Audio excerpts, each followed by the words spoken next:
నమస్తే ABN inside కార్యక్రమానికి స్వాగతం.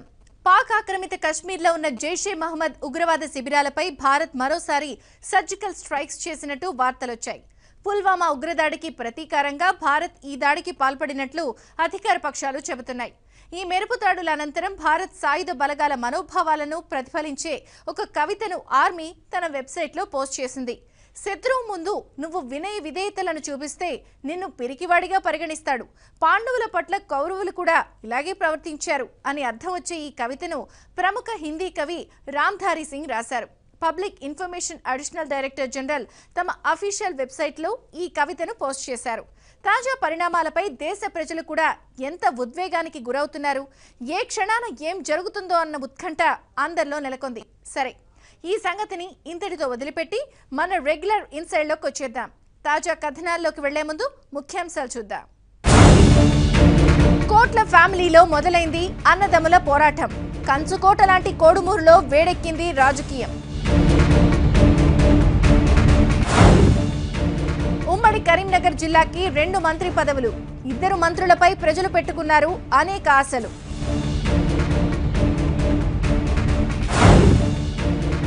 అరకు నియోజకవర్గంలో వేడెక్కింది రాజకీయం. సామాజిక సమీకరణాలే స్థానిక ఎన్నికల్లో కీలకం. 2019 ఎన్నికల్లో ఆ నియోజకవర్గంలో వార్ వన్ సైడే అంటున్నారు. సామాజిక సమీకరణాల లెక్కలు కొంప ముంచుతాయని కొందరు భావిస్తుంటే, సెంటిమెంట్ రిపీట్ అయితే గెలిచినా ప్రయోజనం లేదని మరికొందరు భావిస్తున్నారు. ఎర్రజెండా పార్టీకి ఆక్సిజన్ అందుతుందా, లేక ఎర్రజెండా పార్టీకి ఎదురుగాలి తగులుతుందా అన్న సందేహాలు కూడా లేకపోలేదు. ఇంతకీ ఆ నియోజకవర్గం ఏది, అక్కడి రాజకీయాలపై ఎలాంటి చర్చలు సాగుతున్నాయి? పూర్తి వివరాలు ఈ కథనంలో చూద్దాం.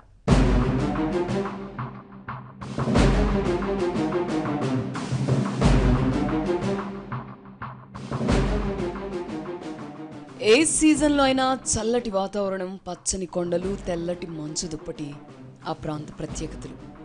అందుకే ఆ ప్రాంతాన్ని ఆంధ్ర ఊటీ అంటారు. అదే ఇప్పుడు మనం మాట్లాడుకోబోయే అరకు నియోజకవర్గం. అరకులో ముంచింగిపుట్టు, పెదబయలు, హుకుంపేట, డుమ్రిగూడ, అరకు వ్యాలీ, అనంతగిరి అనే 6 మండలాలున్నాయి. ఇక్కడ ఓటర్ల సంఖ్య 2,09,315. సంఖ్యాపరంగా వాల్మీకి సామాజిక వర్గం వారు ఎక్కువ. ఆ తర్వాత స్థానం కొండదొర సామాజిక వర్గానిది. ఈ నియోజకవర్గం నుంచి తెలుగుదేశం తరపున కిడారి సర్వేశ్వరరావు తనయుడు కిడారి శ్రవణ్, సివేరి సోమ తనయుడు సివేరి అబ్రహాం టికెట్ ఆశిస్తున్నారు. వైఎస్ఆర్ కాంగ్రెస్ పక్షాన శెట్టి పాల్గొన, కుంభ రవిబాబు, సివేరి దన్నుదొర, శెట్టి గంగాధర స్వామి టికెట్ ప్రయత్నాలు చేస్తున్నారు. కాంగ్రెస్ నుంచి పాచిపెంట శాంతకుమారి, బీజేపీ నుంచి కురుస ఉమామహేశ్వరరావు, వంతల రామచంద్రరావు, జనసేన నుంచి పాంగి రాజారావు, సిపిఎం నుంచి కిల్లో సురేంద్ర ఎన్నికల బరిలో నిలవాలని ఆశపడుతున్నారు. తెలుగుదేశంలో కిడారి శ్రవణ్కి టికెట్ ఖరారైనట్టుగా సంకేతాలు అందుతున్న అరకు నియోజకవర్గంలో పరిస్థితి కొంత భిన్నంగా ఉందంటున్నారు.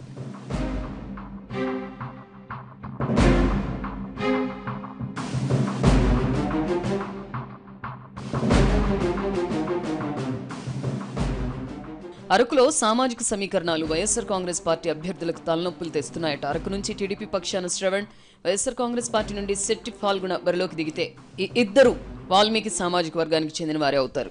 అందువల్ల ఓట్లు చీలే ప్రమాదం ఉంది. అదే జరిగితే 2వ స్థానంలో ఉన్న కొండదొర సామాజిక వర్గానికి చెందిన అభ్యర్థి గెలిచే అవకాశాలున్నాయని విశ్లేషకుల అంచనా. వైఎస్ఆర్ కాంగ్రెస్ పార్టీలో టికెట్ లభించకపోతే దన్నుదొర స్వతంత్రంగా పోటీ చేస్తారని, ఆయన కొండదొర సామాజిక వర్గ నేత కావడంతో పరిస్థితి ఆయనకే సానుకూలంగా ఉంటుందనే టాక్ వినిపిస్తోంది. దీనికి తోడు అధికార విపక్షాల నుంచి వాల్మీకి సామాజిక వర్గానికి చెందిన ఏ అభ్యర్థి గెలిచినా వచ్చే 5 ఏళ్లు వారి వర్గీయులకు అనుకూలంగానే నిర్ణయాలు, పనులు చేస్తారన్న అభిప్రాయం బలంగా ఉంది. ఈ క్రమంలో టీడీపీలో అవకాశం ఉంటుందని భావిస్తున్న శ్రవణ్కి వైఎస్ఆర్ కాంగ్రెస్ పార్టీ ఆశావహుల్లో ముందున్న పాల్గొనకి వారి సామాజిక వర్గమే మైనస్ పాయింట్ అవుతుందన్న చర్చ సాగుతోంది.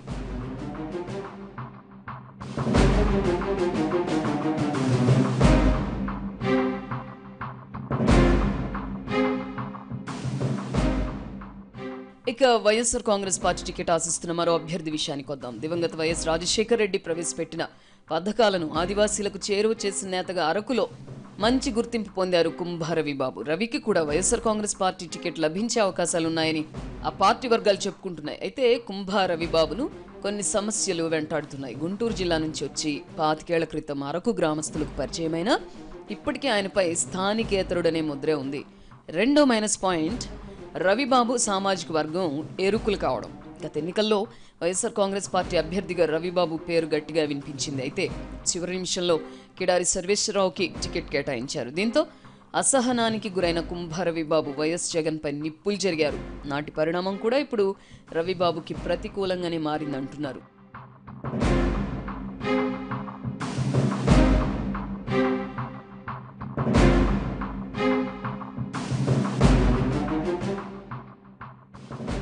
ఎన్నికల్లో అరకు సెంటిమెంట్ పునరావృతమైతే ఇక్కడ ఎవరు గెలిచినా పెద్దగా ప్రయోజనం లేదని రాజకీయ విశ్లేషకులు చెబుతున్నారు. ఇంతకీ ఆ సెంటిమెంట్ ఏంటి అనేగా మీ సందేహం? అక్కడికే వస్తున్నా. ప్రస్తుత అరకు నియోజకవర్గం 2009 ఎన్నికల సమయంలో ఎస్కోట నియోజకవర్గంగా ఉండేది. నాటి ఎన్నికల్లో టీడీపీ నుంచి అసెంబ్లీ అభ్యర్థిగా సివేరి సోమ, కాంగ్రెస్ అభ్యర్థిగా కాంతమ్మ బరిలో దిగారు. టీడీపీ అభ్యర్థి సివేరి సోమని ప్రజలు గెలిపించారు. కానీ ఉమ్మడి రాష్ట్రంలో కాంగ్రెస్ పార్టీ అప్పుడు అధికారంలోకి వచ్చింది. ఇక 2014 ఎన్నికల విషయానికి వద్దాం. ఈ ఎన్నికల్లో అరకు టీడీపీ నుంచి సివేరి సోమ, వైఎస్ఆర్ కాంగ్రెస్ పార్టీ పక్షాన కిడారి సర్వేశ్వరరావు పోటీ చేశారు. ఈ ఎన్నికల్లో వైఎస్ఆర్ కాంగ్రెస్ పార్టీ అభ్యర్థి కిడారి సర్వేశ్వరరావు 20,000 ఓట్ల మెజారిటీతో సివేరి సోమపై గెలుపొందారు. రాష్ట్రంలో మాత్రం టీడీపీ అధికారంలోకి వచ్చింది. దీన్ని బట్టి అరకులో ఏ పార్టీ గెలిచినా దానికి ప్రత్యర్థి పార్టీయే రాష్ట్రంలో అధికారం చేపడుతుందనే సెంటిమెంట్ బలంగా ఏర్పడింది. ఈ అంశం కూడా అరకు వైఎస్ఆర్ కాంగ్రెస్ పార్టీ శ్రేణుల్లో కలకలం రేపుతోంది. అరకులో ప్రస్తుతం టీడీపీ కంటే వైఎస్ఆర్ కాంగ్రెస్ పార్టీ బలంగా ఉందని అంటున్నారు. ఈ రెండు పార్టీలు వాల్మీకి చెందిన నేతలకు టికెట్లు ఇస్తే ఓట్లు చీలి స్వతంత్ర అభ్యర్థి గెలుస్తారని, ఒకవేళ గెలిచేది దన్నుదోర అనుకుంటే ఆయన వైఎస్ఆర్ కాంగ్రెస్ పార్టీ వైపు మొగ్గు చూపుతారన్న చర్చ కూడా సాగుతోంది. అరకు సెంటిమెంట్ రీత్యా ఇక్కడ వైఎస్ఆర్ కాంగ్రెస్ పార్టీ గెలిస్తే రాష్ట్రంలో టీడీపీ అధికారంలోకి రావడం ఖాయమన్నది కొందరి బలమైన నమ్మిక.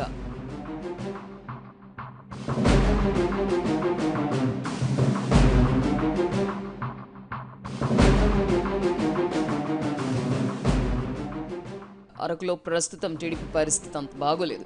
ఈ నేపథ్యంలో వచ్చే ఎన్నికల్లో ఇక్కడ వైఎస్ఆర్ కాంగ్రెస్ పార్టీ జెండా ఎగరొచ్చన్న ఊహాగానాలున్నాయి. ఈ అంశమే టీడీపీ అగ్రనేతలను కలవరపెడుతోంది. దివంగత వైఎస్ రాజశేఖర రెడ్డి పథకాలు ఆదివాసీలను బాగా ఆకట్టుకున్నాయి. అందుకే 2014 ఎన్నికల్లో జగన్ పార్టీ ఇక్కడ గెలిచింది.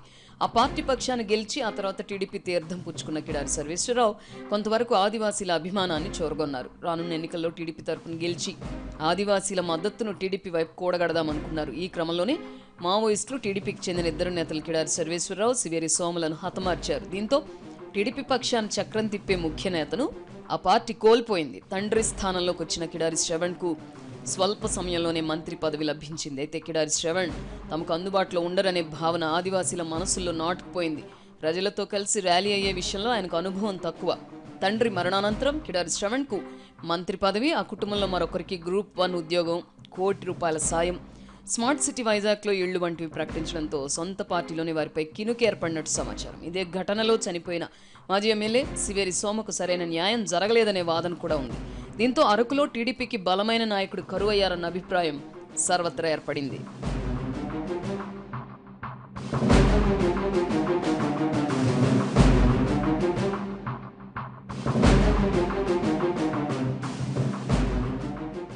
ఏజెన్సీ ప్రాంత ప్రజల్లో గుర్తింపు, గౌరవం ఉన్న పార్టీలు ఏవి అని అడిగితే సిపిఐ, సిపిఎం అని టక్కుని చెప్తారు. అరకులో సిపిఎంకి చెందిన కిల్లో సురేంద్రకి మంచి పేరుంది. వామపక్ష పార్టీలకు చెందిన అభ్యర్థులకు ఎన్నికల్లో పోటీ చేసేందుకు 2 సార్లు మాత్రమే అవకాశం ఇస్తారు. గతంలో కిల్లో సురేంద్ర ఎన్నికల్లో పోటీ చేసి ఓడిపోయారు. ఈ తరుణంలో జనసేన పార్టీ మద్దతుతో కిల్లో సురేంద్రని మరోసారి రంగంలోకి దింపుతారని ప్రచారం జరుగుతోంది.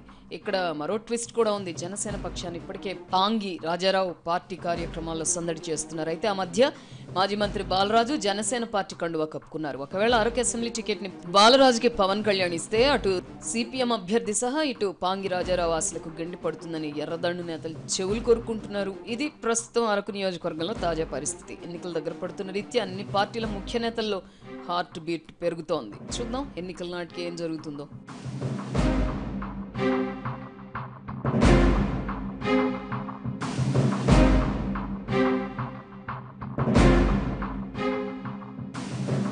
ఏబిఎన్ ఇన్సైడ్ లో చిన్న విరామం తీసుకుందాం.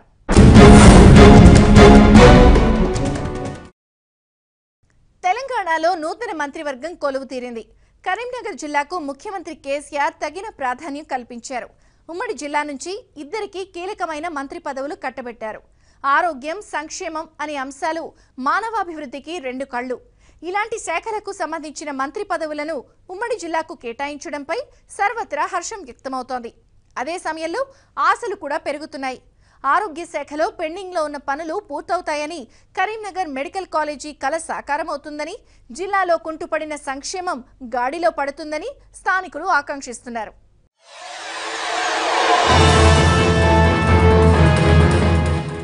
కేసీఆర్ ప్రభుత్వం రెండోసారి కొలువుదీరాక దాదాపు 70 రోజుల తర్వాత మంత్రివర్గాన్ని విస్తరించారు.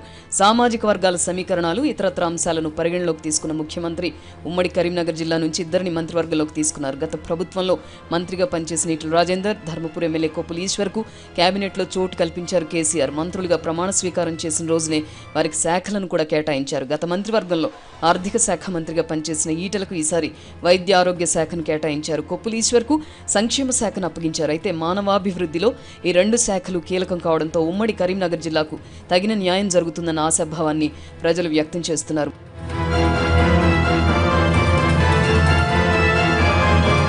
ముఖ్యంగా వైద్య ఆరోగ్య శాఖలో ఉన్న పెండింగ్ ప్రాజెక్టులు పూర్తవుతాయని జిల్లావాసులు భావిస్తున్నారు. ప్రస్తుతం ఉమ్మడి జిల్లా పరిధిలో ఉన్న అన్ని ఆసుపత్రుల్లో పడకలు పెంచాల్సిన అవసరం ఉంది. కరీంనగర్ జిల్లా కేంద్రంలో నాణ్యమైన, మెరుగైన వైద్యం అందే ఏర్పాట్లు చేయాలని ప్రజలు కోరుకుంటున్నారు. సర్కారీ దవాఖానాల్లో మరిన్ని పడకలు ఏర్పాటు చేయాలని, ఎప్పటి నుంచో జిల్లాను ఊరిస్తున్న మెడికల్ కాలేజీని మంజూరు చేయించాలని స్థానికులు కోరుతున్నారు. కమ్యూనిటీ హెల్త్ సెంటర్స్తో పాటు ప్రాథమిక ఆరోగ్య కేంద్రాల్లో సిబ్బంది కొరత తీవ్రంగా ఉంది. ఈ సమస్యకు కూడా మంత్రి ఈటెల రాజేందర్ పరిష్కారం చూపుతారని అంతా ఆశిస్తున్నారు. ఇటీవల 10కి పైగా PHCలో లక్షలాది రూపాయలు ఖర్చు చేసి భవనాలు నిర్మించారు. కానీ వాటిలో వైద్యులను నియమించలేదు. సిబ్బంది కేటాయింపులు లేక భవనాలు అలంకారప్రాయంగా మారాయి. ఈ పరిస్థితుల్లో వైద్య సేవలపై ప్రజల్లో మరింత విశ్వాసం పెరిగేలా ప్రభుత్వం చర్చలు చేపట్టాల్సిన అవసరం ఉందని ప్రజలు చెబుతున్నారు. ఆసుపత్రుల్లో బయోమెట్రిక్ విధానం ప్రవేశపెట్టి నిరంతర పర్యవేక్షణ కొనసాగిస్తేనే మంచి ఫలితాలుంటాయని కొందరు సూచిస్తున్నారు. అవసరమైన చోట రక్తనిధి కేంద్రాలు నెలకొల్పాలని, ఉమ్మడి జిల్లా పరిధిలో డయాలసిస్ కేంద్రాల సంఖ్య పెంచాలని, అలాగే వెల్నెస్ కేంద్రాలు అందుబాటులోకి తెచ్చేలా చర్యలు చేపట్టాలని స్థానికులు కోరుకుంటున్నారు. ముఖ్యంగా హుజూరాబాద్ ప్రభుత్వాసుపత్రి పేరుకే పెద్ద ఆసుపత్రి. అక్కడ వైద్యులు, సిబ్బంది కొరత చెప్పతరం కాదు. ఏ చిన్న ఆరోగ్య సమస్య వచ్చినా వరంగల్ MGMకే వెళ్లాల్సి వస్తోంది. హుజూరాబాద్ ఎమ్మెల్యేగా ఉండి వైద్య ఆరోగ్య శాఖ మంత్రిగా బాధ్యతలు చేపట్టిన ఈటెల రాజేందర్ ఈ సమస్యలపై దృష్టి సారించాలని జిల్లావాసులు కోరుతున్నారు.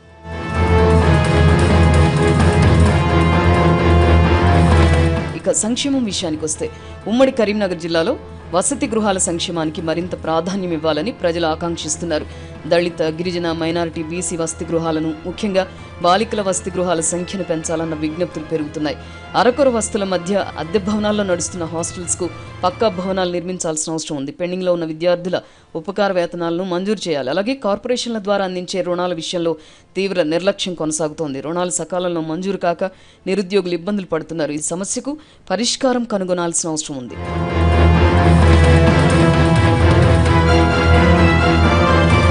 ఎస్సీ కార్పొరేషన్ ద్వారా అనుకున్న స్థాయిలో భూ పంపిణీ జరగలేదు. ఒక్క మాటలో చెప్పాలంటే 500 ఎకరాలు కూడా పంపిణీ కాలేదు. భూమి లేని నిరుపేదలకు సాగు యోగ్యత కలిగిన భూములు అందేలా ఈ పథకాన్ని ముందుకు తీసుకెళ్లాల్సిన బాధ్యత కొత్త సంక్షేమ మంత్రిపై ఉందని స్థానికులు చెబుతున్నారు. కళ్యాణ్ లక్ష్మి, షాదీ ముబారక్ పథకాల్లో అక్రమాలు అక్కడక్కడ జరుగుతున్నట్టు ఉన్నతాధికారుల దృష్టికి వచ్చింది. వివిధ కారణాలతో పలు దరఖాస్తులు పెండింగ్లో ఉన్నాయి. ఈ విషయాలపై కూడా జిల్లా మంత్రి ప్రత్యేక శ్రద్ధ పెట్టాల్సిన అవసరం కనిపిస్తోందంటున్నారు స్థానికులు. మరి ఈ వినతులకు అమాత్యులు ఎలా స్పందిస్తారో వేచి చూద్దాం.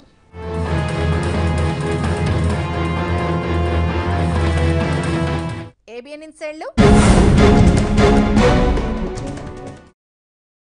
మొన్నటి వరకు కోడుమూరు అసెంబ్లీ కోట్ల ఫ్యామిలీకి కంచుకోట. అయితే కోట్ల బ్రదర్స్ కాంగ్రెస్ పార్టీకి గుడ్ బై చెప్పి చెరో దారి పట్టారు. ఈ నేపథ్యంలో కోడుమూరు కిరీటాన్ని కైవసం చేసుకునేందుకు కోట్ల సోదరులు కథన రంగంలోకి దూకారు. ఈ అంశమే ఇప్పుడు రాజకీయ వర్గాల్లో చర్చోపచర్చలకి దారితీస్తోంది. కోడుమూరు కోసం కోట్ల బ్రదర్స్ ఎలాంటి వ్యూహాలతో ముందుకెళ్తున్నారో ఈ కథనంలో చూద్దాం.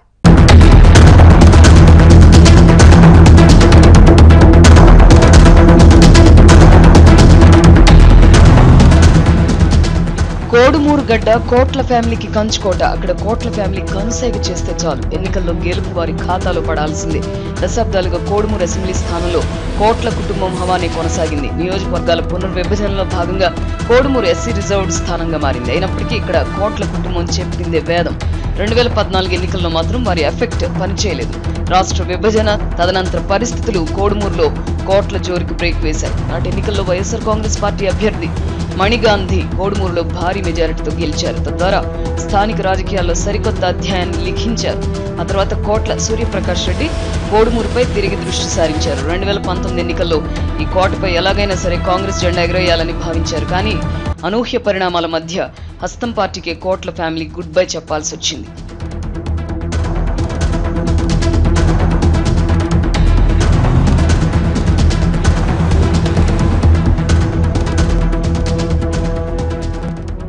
తాజా విషయంలోకి వస్తే ప్రస్తుతం కోడుమూరు రాజకీయ ముఖ చిత్రమే మారిపోతోంది. కోట్ల సూర్యప్రకాష్ రెడ్డి చిన్నాన్న కొడుకు కోట్ల హర్షవర్ధన్ రెడ్డి ఇటీవల వైఎస్ జగన్ సమక్షంలో వైఎస్ఆర్ కాంగ్రెస్ పార్టీలో చేరిపోయారు. మరోవైపు కోట్ల కూడా ఈ నెలాఖరున కోడుమూరులో జరిగే బహిరంగ సభలో సీఎం చంద్రబాబు సమక్షంలో టీడీపీ తీర్థం పుచ్చుకునేందుకు సిద్ధమయ్యారు. ఇలా అన్నదమ్ములిద్దరూ వేరుదారులు పట్టడంతో 6 దశాబ్దాలకు పైగా కాంగ్రెస్ పార్టీతో కోట్ల ఫ్యామిలీకి ఉన్న అనుబంధం తెగిపోయింది. అంతేకాదు కాంగ్రెస్ క్యాడర్ అంతా కోట్ల సూర్యప్రకాష్ రెడ్డి వెంట వెళ్లిపోవడంతో కాంగ్రెస్ కంచుకోటైన కోడుమూరు ప్రస్తుతం ఖాళీ అయింది.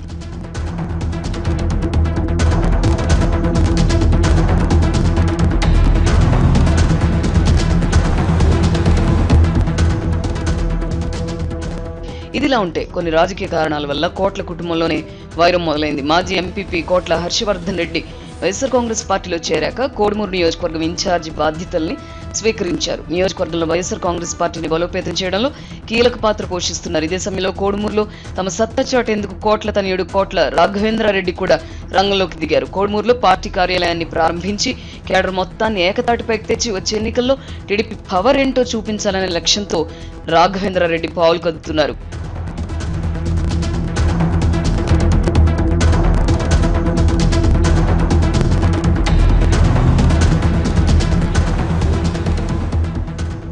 కోడుమూరులో బాబాయ్ వర్సెస్ చిన్నబ్బాయిల మధ్య ఆధిపత్య పోరు మొదలు కావడంతో రాజకీయ కాక రెట్టింపైంది. టీడీపీ తీర్థం పుచ్చుకున్నాక కోడుమూరు అసెంబ్లీ స్థానంలో గెలిచే అభ్యర్థి కోసం రాఘవేంద్రారెడ్డి అన్వేషణ మొదలు పెడతారట. ఎన్నో ఏళ్లుగా ఎన్నికల్లో కోట్ల ఫ్యామిలీకి ఎదురు నిలబడడానికి ప్రత్యర్థి పార్టీల అభ్యర్థులు సాహసించేవారు కాదు. కానీ ఇప్పుడు సీన్ మారిపోయింది. కోట్ల ఫ్యామిలీలోనే చీలిక రావడంతో ఒకే కుటుంబీకుల మధ్యనే ఎన్నికల ఫైట్ జరగబోతోంది. ఈ పోరులో ఎవరిది పైచేయి అవుతుందో తెలియాలంటే ఫలితాల వరకు నిరీక్షించాల్సిందే.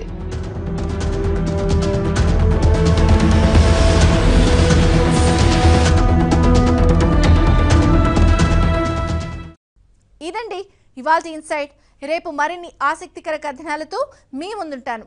చూస్తూనే ఉండండి ABN ఆంధ్రజ్యోతి.